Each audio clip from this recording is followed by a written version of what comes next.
Bapak, Ibu, dan saudara yang terkasih dalam Tuhan Yesus. Selamat pagi dan selamat beribadah di hari Minggu ini, tanggal 17 Mei 2020, yang mana kita memasuki Minggu Paskah yang ke-6. Kita mulai dengan panggilan beribadah. Saudara yang dikasihi Tuhan, hari ini adalah Minggu Paskah ke-6. Pada minggu ini, kita merayakan masa penantian akan hadirnya Roh Kudus. Sebagaimana para murid mendapat peneguhan dari Tuhan Yesus saat menantikan datangnya Roh Kudus, demikian juga dengan kita pada saat ini. Semoga melalui ibadah ini, kita beroleh peneguhan Allah yang menyatakan. Sebelum memasuki peribadatan minggu, saya persilahkan masing-masing pribadi bersaat hening sejenak.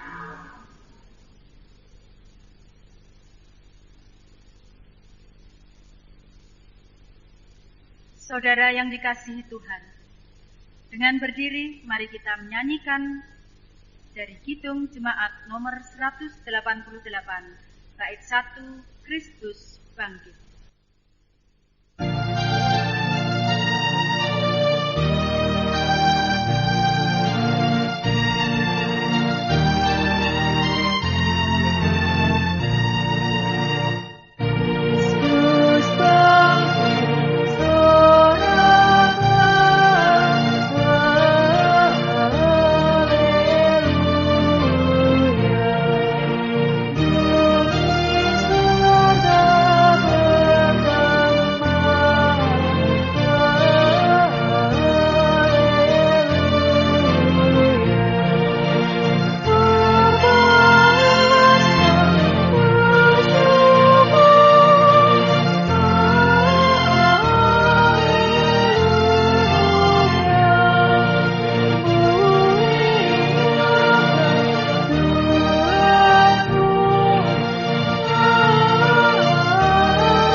Pertolongan kita adalah dalam nama Tuhan, pencipta langit dan bumi, dan yang memelihara ciptaannya.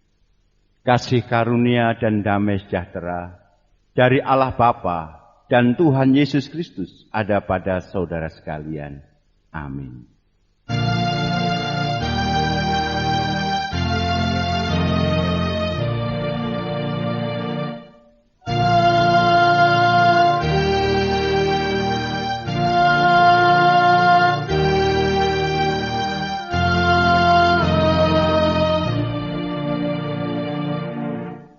Tuhan beserta saudara. Dan serta saudara. Dipersilakan duduk. Setiap pengikut Tuhan Yesus dipanggilnya mengalirkan kasih. Lawan kasih adalah kebencian. Mengatasi kebencian bukanlah hal mudah. Untuk itu dibutuhkan kekuatan. Kita bersyukur bahwa Tuhan Yesus memberikan Sang Penolong agar kita berani menghadapi kebencian dan dapat mengalirkan kasih di tengah ancaman kebencian. Melalui tema ibadah mengalirkan kasih, kita diteguhkan oleh Tuhan untuk menaati panggilannya.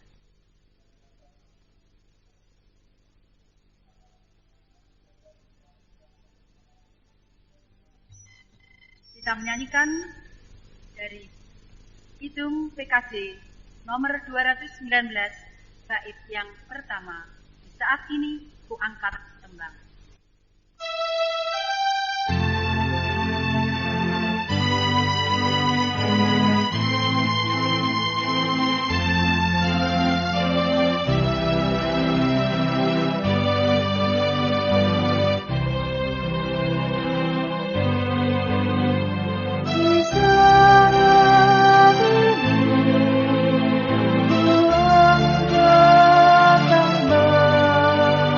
Ku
Bapak Ibu Saudara yang terkasih dalam Tuhan, kita diberi kesempatan untuk melakukan pengakuan dosa. Kita sadar bahwa kebencian kerap menggoda dan memerasuki hidup kita. Dengan rendah hati, marilah kita memeriksa diri.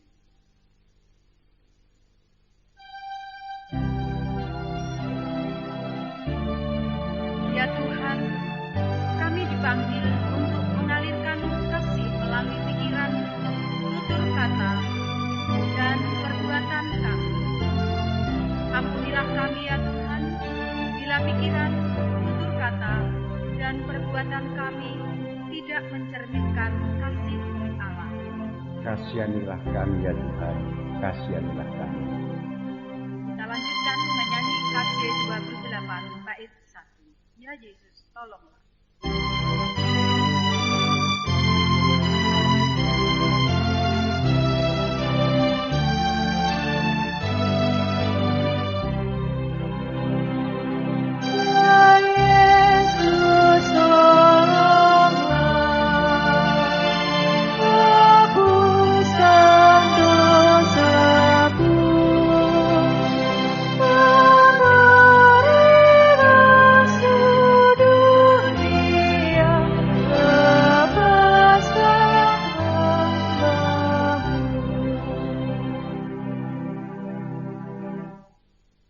Ya Tuhan, hati kami kerap lemah.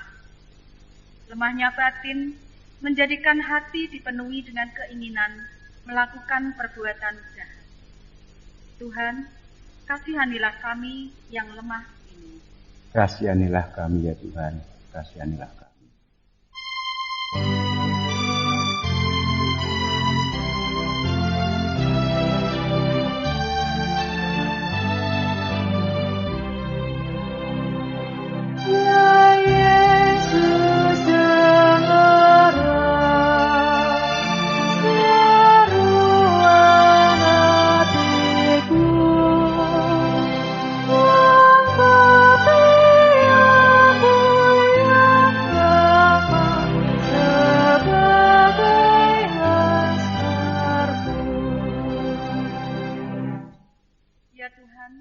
Pimpinlah kami agar senantiasa membuka hati dan mengalami kasih-Mu. Dengan mengalami kasih-Mu, kami dapat mengalirkan kasih pada sesama. Tolonglah kami ya Tuhan. Kasihanilah kami ya Tuhan, kasihanilah kami.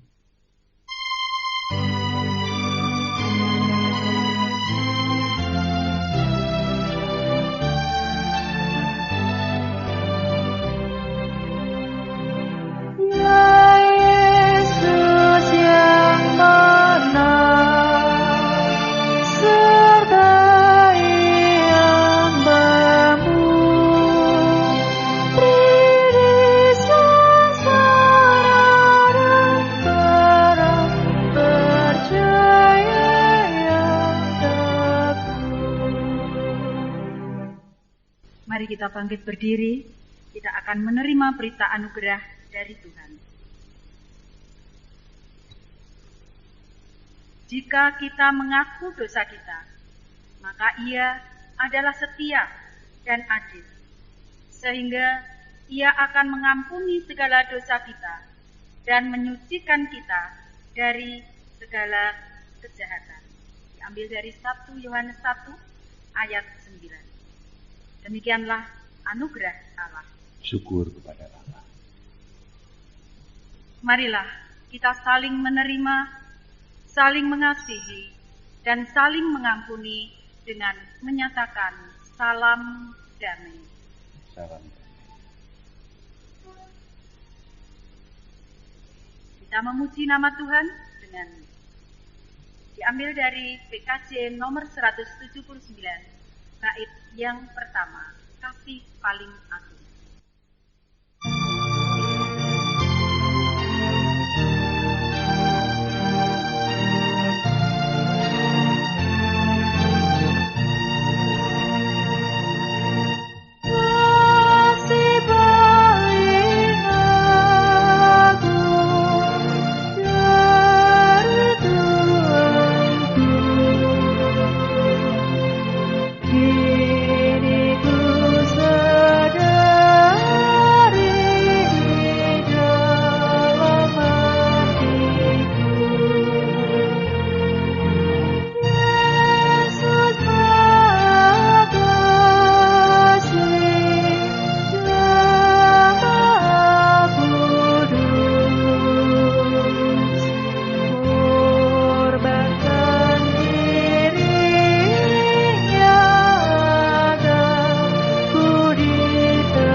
Jemaat milik Tuhan, kita akan menerima pelayanan firman. Sebelum kita dilayani pembacaan firman oleh lektor, mari kita berdoa.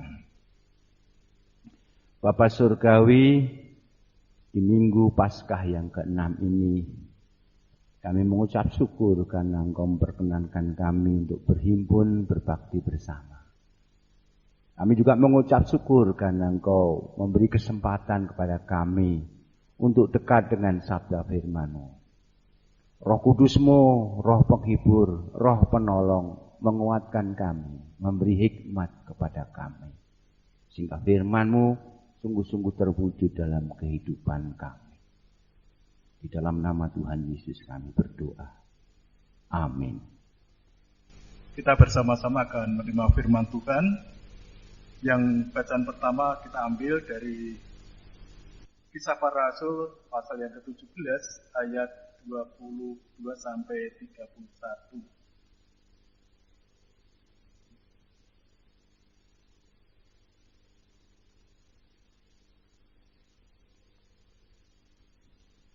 Kisah Para Rasul pasal yang ke-17 ayat 22 sampai 31. Demikian firman Tuhan. Paulus pergi berdiri di atas Areopagus dan berkata, "Hai orang-orang Athena, aku lihat bahwa dalam segala hal kamu sangat beribadah kepada dewa-dewa. Sebab ketika aku berjalan-jalan di kotamu dan melihat-lihat barang-barang pujaanmu, aku menjumpai juga sebuah mezbah dengan tulisan, kepada Allah yang tidak dikenal. Apa yang kamu sembah tanpa mengenalnya, itulah yang kuberitakan kepada kamu. Allah yang telah menjadikan bumi dan segala isinya, Ia yang adalah Tuhan atas langit dan bumi, tidak diam dalam kuil-kuil buatan tangan manusia, dan juga tidak dilayani oleh tangan manusia, seolah-olah Ia kekurangan apa-apa, karena Dialah yang memberikan hidup dan nafas dan segala sesuatu kepada semua orang. Dari satu orang saja Ia telah menjadikan semua bangsa dan umat manusia untuk mendiami seluruh muka bumi, dan Ia telah menentukan musim-musim bagi mereka dan batas-batas kediaman mereka, supaya mereka mencari Dia dan mudah-mudahan menjamah dan menemukan Dia, walaupun Ia tidak jauh dari kita masing-masing. Sebab di dalam Dia kita hidup, kita bergerak, kita ada, seperti yang telah juga dikatakan oleh pujangga-pujanggamu. Sebab kita ini adalah keturunan Allah juga. Karena kita berasal dari keturunan Allah, kita tidak boleh berpikir bahwa keadaan ilahi sama seperti emas atau perak atau batu, ciptaan kesenian dan keahlian manusia. Dengan tidak memandang lagi zaman kebodohan, maka sekarang Allah memberikan kepada manusia bahwa di mana-mana semua mereka harus bertobat. Karena Ia telah menetapkan suatu hari pada waktu mana Ia dengan adil akan menghakimi dunia oleh seorang yang telah ditentukannya. Sesudah Ia memberikan kepada semua orang suatu bukti tentang hal itu dengan membangkitkan Dia dari antara orang mati. Demikianlah sabda Tuhan. Kita akan menerima juga Mazmur tanggapan yang akan kita baca dari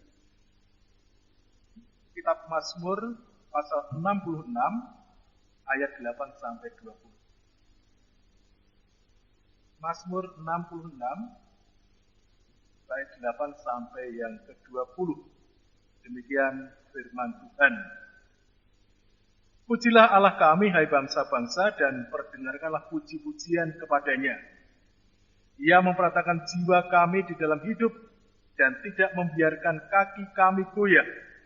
Sebab Engkau telah menguji kami, ya Allah, telah memurnikan kami seperti orang memurnikan perak. Engkau telah membawa kami ke dalam jaring, mengenakan beban pada pinggang kami. Engkau telah membiarkan orang-orang melintasi kepala kami.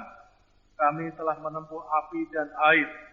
tetapi Engkau telah mengeluarkan kami sehingga bebas. Aku akan masuk ke dalam rumah-Mu dengan membawa kurban-kurban bakaran. Aku akan membayar kepadamu nazarku yang telah diucapkan bibirku dan dikatakan mulutku pada waktu aku susah. Kurban-kurban bakaran dari binatang gemuk akan kupersembahkan kepadamu. Dengan asap kurban dari domba-domba jantan, aku akan menyediakan lembu-lembu dan kambing-kambing jantan. Marilah dengarlah, hai kamu sekalian yang takut akan Allah. Aku hendak menceritakan apa yang dilakukannya terhadap diriku. Kepadanya aku telah berseru dengan mulutku, ini dengan lidahku aku menyanyikan pujian. Seandainya ada niat jahat dalam hatiku, tentulah Tuhan tidak mau mendengar. Sesungguhnya Allah telah mendengar, Ia telah memperhatikan doa yang kuucapkan. Terpujilah Allah yang tidak menolak doaku dan tidak menjauhkan kasih setianya daripadaku. Kita akan juga menerima bacaan yang kedua yang kita ambil dari kitab 1 Petrus pasal yang ketiga. 1 Petrus yang ketiga.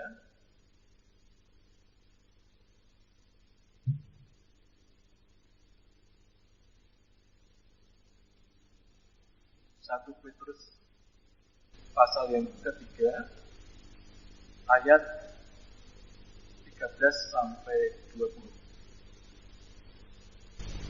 Demikian firman Tuhan.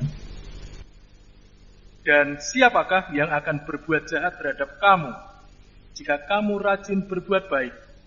Tetapi sekalipun kamu harus menderita juga karena kebenaran, kamu akan berbahagia. Sebab itu janganlah kamu takut apa yang mereka takuti dan janganlah gentar. Tetapi kuduskanlah Kristus di dalam hatimu sebagai Tuhan dan siap sedialah pada segala waktu untuk memberi pertanggungan jawab kepada tiap-tiap orang yang meminta pertanggungan jawab dari kamu tentang pengharapan yang ada padamu. Tapi haruslah dengan lemah lembut dan hormat, dan dengan hati nurani yang murni, supaya mereka yang memfitnah kamu karena hidupmu yang saleh dalam Kristus menjadi malu karena fitnahan mereka itu. Sebab itu lebih baik menderita karena berbuat baik, jika hal itu dikehendaki Allah, daripada menderita karena berbuat jahat. Sebab juga Kristus telah mati sekali untuk segala dosa kita, yang benar untuk orang-orang yang tidak benar, supaya Ia membawa kita kepada Allah, Ia yang telah dibunuh dalam keadaannya sebagai manusia, tapi yang telah dibangkitkan menurut Roh. Dan di dalam Roh itu juga Ia pergi memberitakan Injil kepada roh-roh yang di dalam penjara, yaitu kepada roh-roh mereka yang dahulu pada waktu Nuh tidak taat kepada Allah, ketika Allah tetap menanti dengan sabar waktu Nuh sedang mempersiapkan bahteranya, di mana hanya sedikit, yaitu 8 orang yang diselamatkan oleh air bah itu. Juga kamu sekarang diselamatkan oleh kekiasannya, yaitu baptisan. Maksudnya bukan untuk membersihkan kenajisan jasmani, melainkan untuk memohonkan hati nurani yang baik kepada Allah oleh kebangkitan Yesus Kristus, yang duduk di sebelah kanan Allah setelah Ia naik surga, sesudah segala malaikat, kuasa dan kekuatan ditaklukkan kepadanya.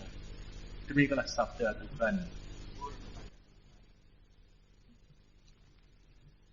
Bapak Ibu, bacaan Injil kita terima melalui kesaksian Injil Yohanes pasal 14 ayat 15 sampai dengan 21. Injil Yohanes pasal 14 ayat 15 sampai dengan 21. Yesus menjanjikan penghibur. Jikalau kamu mengasihi aku, kamu akan menuruti segala perintahku. Aku akan minta kepada Bapa, dan Ia akan memberikan kepadamu seorang penolong yang lain, supaya Ia menyertai kamu selama-lamanya, yaitu Roh kebenaran.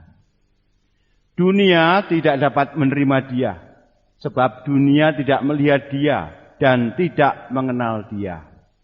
Tetapi kamu mengenal Dia, sebab Ia menyertai kamu dan akan diam di dalam kamu. Aku tidak akan meninggalkan kamu sebagai yatim piatu. Aku datang kembali kepadamu. Tinggal sesaat lagi dan dunia tidak akan melihat aku lagi. Tetapi kamu melihat aku, sebab aku hidup dan kamu pun akan hidup. Pada waktu itulah kamu akan tahu bahwa aku di dalam Bapa-Ku dan kamu di dalam aku, dan aku di dalam kamu. Barang siapa memegang perintahku dan melakukannya, dialah yang mengasihi aku. Dan barang siapa mengasihi aku, ia akan dikasihi oleh Bapa-Ku. Dan aku pun akan mengasihi dia, dan akan menyatakan diriku kepadanya. Berbahagialah setiap orang yang mendengarkan dan memelihara firman Tuhan. Haleluya.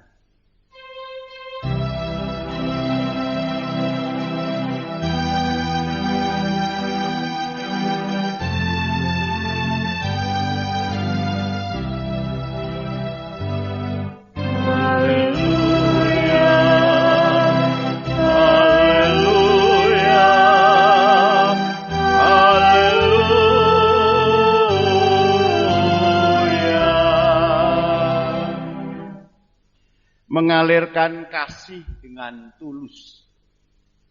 Saya tambahi dengan kata dengan tulus. Nah, Bapak Ibu yang terkasih, dalam seminggu ini kita semua disodori berita tentang adanya kebangkitan solidaritas kita sebagai anak bangsa. Rupanya pengalaman berbagai bencana alam besar seperti tsunami dan gempa itu menjadi media pembelajaran soal solidaritas. Seiring dengan berbagai bantuan yang dikucurkan oleh pemerintah, baik pusat maupun daerah, kita semua melihat berbagai macam komunitas juga bergerak, berkarya, peduli. Meskipun ya kita tidak perlu menghitung besar kecilnya, tapi yang kita perhatikan adalah wujud kepeduliannya. Kita patut berbangga di tengah-tengah situasi pandemi ini justru membangkitkan semangat solidaritas. Namun ada satu catatan, semua perbuatan baik memang, cinta dan kasih memang perlu dinyatakan. Tapi ternyata kasih untuk melakukan perbuatan kasih juga membutuhkan pengetahuan. Kita dihadapkan melalui media-media massa, baik elektronik maupun sosial. Kita melihat ada persoalan distribusi bantuan. Ada bantuan yang tidak tepat sasaran, ada yang butuh namun tidak mendapatkan. Dan ini tentu sangat kita sayangkan. Pemerintah daerah perlu melakukan verifikasi ulang, melakukan validasi lagi, melakukan update data, supaya bisa terdistribusi dengan benar. Jadi kita tahu di sini Bapak Ibu, ternyata perbuatan kasih saja, perbuatan peduli saja itu kurang, itu tidak cukup, butuh pengetahuan. Atau sebaliknya, pengetahuan saja apalagi, malah tidak cukup. Jadi, ya perbuatan kasih, tetapi juga didasari dengan pengetahuan. Nah, Bapak Ibu, itulah gunanya gereja selalu ditantang untuk melakukan refleksi teologis. Apalagi dalam situasi krisis seperti ini. Apa yang dimaksud dengan situasi refleksi teologis, yaitu upaya untuk mencari yang terbaik. Apa yang menjadi kehendak Tuhan. Berkali-kali saya sudah menyebutkan, keadaan krisis ini telah menginspirasi banyak orang. Keadaan krisis ini membuat orang membuka diri tidak hanya melihat kepentingannya pribadi, kepentingan kelompok. Keadaan ini justru semakin memperluas lingkaran kepedulian kita. Sehingga kita tidak hanya berpikir bagi diri kita sendiri, tapi berpikir bagi keluarga, bagi masyarakat, RT, RW, bahkan kota. Kita sadar, kita semua ternyata satu tubuh. Satu Allah Bapa Pencipta. Kita terhubung, keselamatan kita terhubung. Kita menghirup udara yang sama. Kesejahteraan kita terhubung. Kesejahteraan orang lain mempengaruhi kesejahteraan kita. Kesehatan orang lain mempengaruhi kesehatan kita. Nah, kesadaran itu Bapak Ibu mengubah banyak hal, termasuk kita dapati para pengkhotbah dan para penceramah agama yang mulai sadar dan mulai memperbaiki definisi keselamatan yang mereka miliki. Selama ini mungkin yang mereka ajarkan adalah teologi biner, hitam putih. Teologi yang rajin mengkambing hitamkan. Teologi yang rajin menyalah-nyalahkan dan mengutuk. Sekarang semua orang disadarkan, agama justru bukan untuk memisah-misah, tetapi agama justru harus berfungsi untuk menyatukan. Bukan untuk memisahkan. Bukan untuk memetak-metak, mengkotak-kotak. Bapak Ibu, melalui Minggu Paskah yang ke-6 ini firman Tuhan mengundang kita untuk tadi melakukan kajian refleksi teologis. Mempertimbangkan lagi tentang ruang lingkup penyelamatan Allah. Ruang lingkup wahyu ilahi. Ternyata Bapak Ibu, pengetahuan tentang Allah, kehadiran Allah, bermaksud menyelamatkan seluruh ciptaan.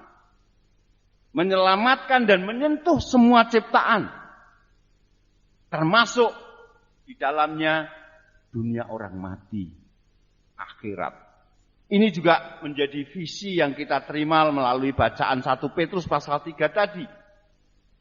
Jadi orang-orang yang telah mati pada zaman Nuh, yang dianggap tersesat dan tidak mau menerima pewahyuan dari Nuh, ternyata didatangi oleh Tuhan Yesus. Yesus memberitakan Injil untuk mereka. Ternyata mereka masih menjadi objek kasih dan penyelamatan Tuhan Yesus. Kita bisa melihat ternyata penyelamatan itu diperuntukkan juga. Tuhan Yesus menjangkau juga melalui 1 Petrus pasal 3 tadi. Kristus pergi dalam bahasa Yunani-nya ke Hades, dunia orang mati. Guna mencari dan menyelamatkan mereka. Jadi jelas di sini, alam maut tidak menjadi penghalang bagi Allah untuk memberitakan Injil, untuk menyelamatkan, untuk memberikan kasih-Nya, untuk merangkul orang yang sudah meninggal. Merangkul mereka yang tersesat, merangkul mereka yang ada dalam ketidakpercayaan mereka. Nah, Bapak Ibu, ini sekaligus mengingatkan kita apa yang kita imani dan apa yang kita harapkan. Mengapa? Karena kita tahu keselamatan kita bukan karena upaya kita. Eksklusivitas iman kita, bukan. Keselamatan kita karena kasih Allah. Allah yang menjamah, menjangkau, mengundang kita. Sehingga kita menjadi yang diselamatkan. Jadi adanya kedalaman pemahaman yang luas, yang dalam tentang kasih Allah. Itu juga kita baca dalam bacaan 1 Petrus tadi. Juga dalam kisah para Rasul 17 tadi. Dalam kisah Paulus di pasar Athena. Di sana Paulus berbicara tentang landscape spiritual yang dimiliki oleh orang-orang Athena. Dan landscape itu ternyata persis dengan kondisi kita di Indonesia ini. Seperti orang Athena, kita hidup di zaman yang serba majemuk. Banyak pilihan, banyak variasi. Dan sebagai orang Kristen, kita dipanggil untuk sama seperti Paulus membagikan Injil kabar baik itu kepada dunia yang majemuk yang ada dalam keanekaragaman itu. Bagaimana Paulus melakukan? Pidato Paulus mencerminkan pemahaman tentang siapa Kristus, siapa Yesus itu. Tetapi juga adanya pengetahuan. Jadi untuk mengasihi, untuk memberitakan Injil butuh pengetahuan. Baik pengetahuan tentang siapa Kristus, Yesus, tapi juga pengetahuan tentang orang Athena, pendengar Paulus. Paulus tadi mengapresiasi, engkau sungguh taat beribadah, engkau rajin beribadah. Jadi Rasul Paulus mengapresiasi betapa religiusnya orang-orang Athena. Bahkan Paulus menunjuk di salah satu kuilmu di sana ada tertulis kepada dewa yang tidak dikenal. Jadi Paulus mengerti benar apa yang menjadi alam berpikir orang Athena. Dan itu menjadi pintu masuk untuk memberitakan Yesus. Oleh karena itu Paulus mengatakan, dewa yang tidak dikenal itu adalah Yesus yang kami beritakan. Nah, terima kasih. Lebih dalam lagi kalau kita lihat lebih luas, Paulus justru menggunakan universalitasnya, pemahaman yang universal di ayat 28. Mari kita baca. Paulus mengatakan, sebab di dalam Dia kita hidup, kita bergerak, kita ada. Seperti yang telah juga dikatakan oleh pujangga-pujanggamu. Sebab kita ini dari keturunan Allah juga. Jadi Paulus juga memakai apa yang menjadi pemahaman orang-orang Athena. Pujangga-pujangga Athena pengetahuannya dipakai. Dan seringkali jelas ini sangat berbeda dengan teologi tentang dosa dan penebusan yang berfokus pada ketidaklayakan manusia. Paulus justru mengutip secara positif kebijakan non-Kristen. Para pujangga Athena yang tadi dikatakan kita ini keturunan Allah. Sama seperti pujangga Athena yang mengatakan kita ini keturunan Allah. Diciptakan dalam gambar Allah. Oleh karena itu Allah akan terus-menerus berkarya karena gambarnya ada di dalam kita. Ia akan terus mempengaruhi kita.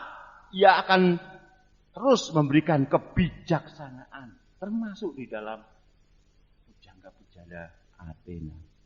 Jadi seringkali pesan penginjilan Rasul Paulus ini dimulai ketika ia mendapatkan titik temu Yesus dan tradisi non-Kristen. Dan dia menemukan ada kebenaran. Dan apa yang ada dalam budaya itu disandingkan dengan Kristus. Itulah perspektif yang kita terima dari kisah para Rasul 17. Jadi Bapak Ibu, pewartaan yang sehat, perwujudan kasih yang sehat itu melibatkan upaya menemukan titik temu antara kebenaran ilahi dengan pencari kebenaran ilahi. Ada titik temu. Dan kita diminta untuk bisa menghubungkan. Bisa menghasilkan titik temu itu. Kita tidak dipanggil untuk menggurui, tapi untuk mempertemukan apa yang menjadi kerinduan mereka dengan kasih Allah. Yang berusaha menjangkau setiap manusia. Sehingga para pencari yang masih ragu-ragu, bisa menemukan Allah. Dan kita juga disadarkan keistimewaan kita sebagai orang Kristen adalah Allah lebih dulu memberi kesadaran kepada kita akan betapa luasnya kasih Allah itu. Dan itu sudah merangkul lebih dulu kita. Allah masih menjangkau manusia-manusia yang lain. Jadi Bapak Ibu, kita bisa belajar, kita menemukan, kita dapati. Kalau dari 1 Petrus paling tidak kita bisa mendapati 3 pembelajaran. Secara cepat saya katakan. Yang pertama melalui 1 Petrus pasal 3. Penulis menasihati para pengikut Yesus untuk mengetahui ternyata iman saja tidak cukup. Butuh pengetahuan. Baik untuk mempertahankan maupun untuk memberikan kesaksian. Ternyata perbuatan kasih saja tidak cukup. Butuh pengetahuan. Update data, verifikasi, validasi, dan sebagainya. Jadi misi orang percaya adalah mencakup hati, pikiran, dan tangan. Seluruh kemampuan kita harus kita pakai untuk dapat membagikan kabar baik. Supaya kita memiliki komitmen yang terus-menerus. Itulah gunanya refleksi teologis. Sehingga kita bisa melakukan dengan jujur, dengan bijaksana perbuatan kasih kita. Yang kedua, dalam 1 Petrus pasal 3 tadi, penulis menegaskan ternyata kita disediakan ruang lingkup keselamatan Allah. Tidak hanya untuk orang percaya. Bahkan menjangkau Hades, dunia orang mati. Mencakup durasi sepanjang sejarah manusia. Tadi Yesus berkhotbah di antara orang-orang mati. Yang pada zaman Nuh telah mati. Yang nyata-nyata telah menolak Allah. Ternyata kasih Allah tetap luar biasa. Pemeliharaan Allah melampaui, menjangkau kubur. Yang ketiga, Yesus telah bangkit dan sekarang memerintah sama-sama Allah Bapa di surga.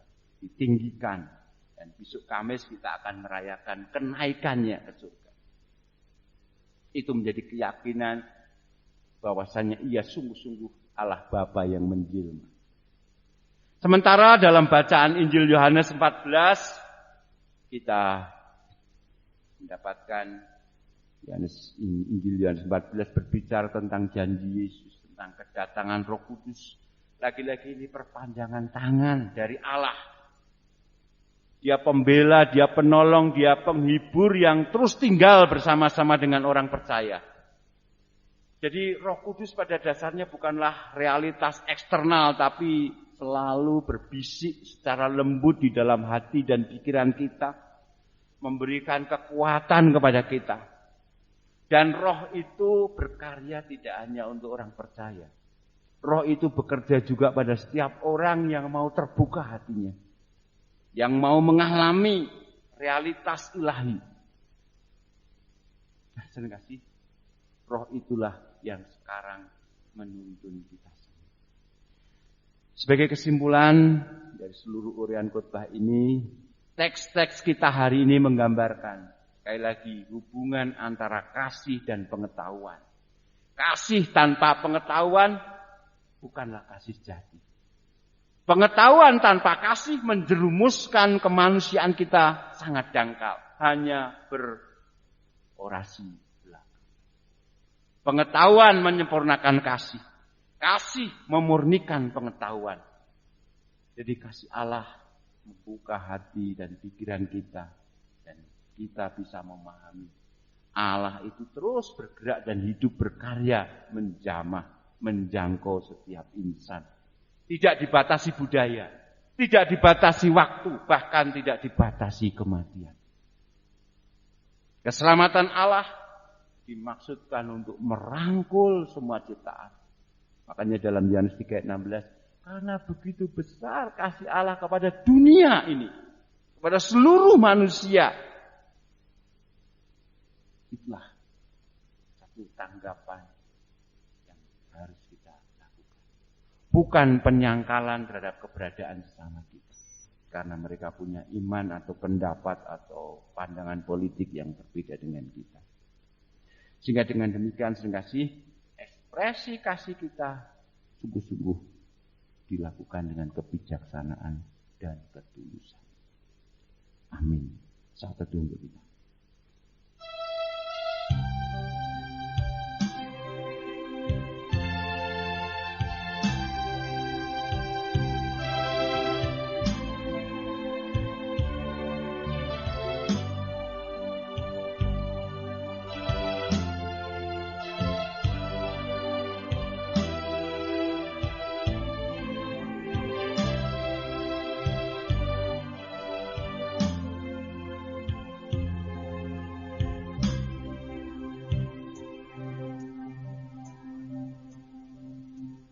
Bapak, Ibu, Saudara yang terkasih dalam Tuhan, marilah kita berdiri. Bersama umat Tuhan di sepanjang abad dan tempat, marilah kita mengucapkan pengakuan iman kita menurut pengakuan iman rasuli. Aku percaya kepada Allah, Bapa yang Maha Kuasa, Khalik langit dan bumi, dan kepada Yesus Kristus, Anaknya yang tunggal, Tuhan kita, yang dikandung daripada Roh Kudus, lahir dari anak darah Maria, yang menderita di bawah pemerintahan Pontius Pilatus, disalibkan, mati dan dikuburkan, turun ke dalam kerajaan maut. Pada hari yang ketiga, bangkit pula dari antara orang mati, naik ke surga, duduk di sebelah kanan Allah, Bapa yang Maha Kuasa, dan akan datang dari sana untuk menghakimi orang yang hidup dan mati. Aku percaya kepada Roh Kudus, gereja yang kudus dan am, persekutuan orang kudus, pengampunan dosa, kebangkitan daging, dan hidup yang kekal. Silakan. Mari kita sempurnakan doa kita dengan bersama-sama berdoa sebagaimana yang diajarkan oleh Tuhan Yesus. Kita berdoa doa Bapa kami bersama-sama. Bapa kami yang di surga, dikuduskanlah namamu, datanglah kerajaanmu, jadilah kehendak-mu di bumi seperti di surga. Berikanlah kami pada hari ini makanan kami yang secukupnya, dan ampunilah kami akan kesalahan kami, seperti kami juga mengampuni orang yang bersalah kepada kami. Dan janganlah membawa kami ke dalam pencobaan, tapi lepaskanlah kami daripada yang jahat. Karena Engkaulah yang mempunyai kerajaan dan kuasa dan kemuliaan sampai selama-lamanya. Amin.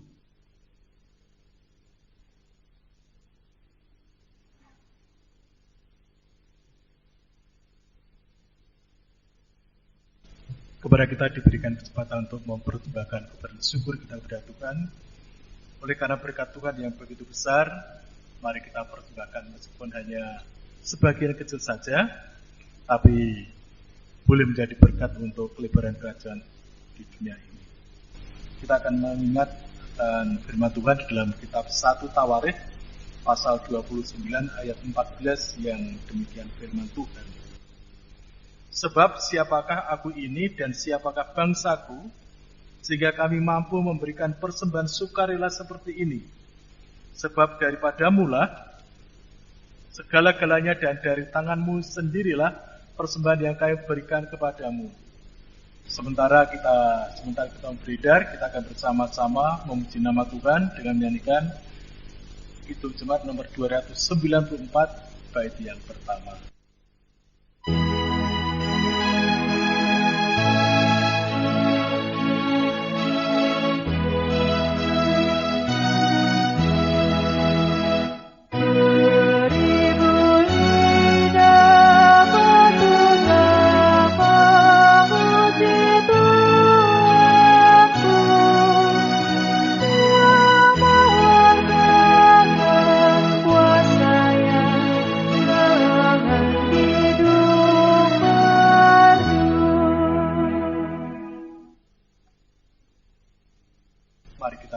Untuk kita persembahkan di dalam doa.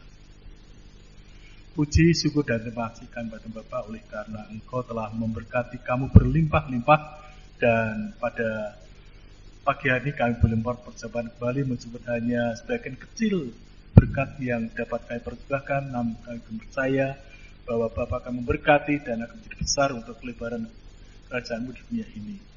Pakailah hamba-Mu yang mengelola persembahan ini sehingga yang apa yang diputuskannya sesuai dengan kehendak-Mu. Bapa di surga, setelah kami mendengar firman-Mu, berkenan kami akan pulang dengan bawa damai sejahtera-Mu kita berarti. Dan menjadikan adalah sekon kami hanya dalam nama Tuhan Yesus Kristus. Amin.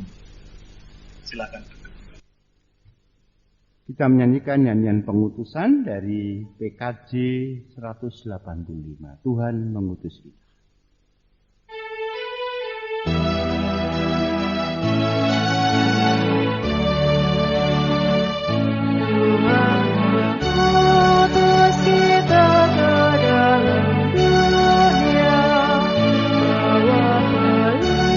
Kepada yang jauh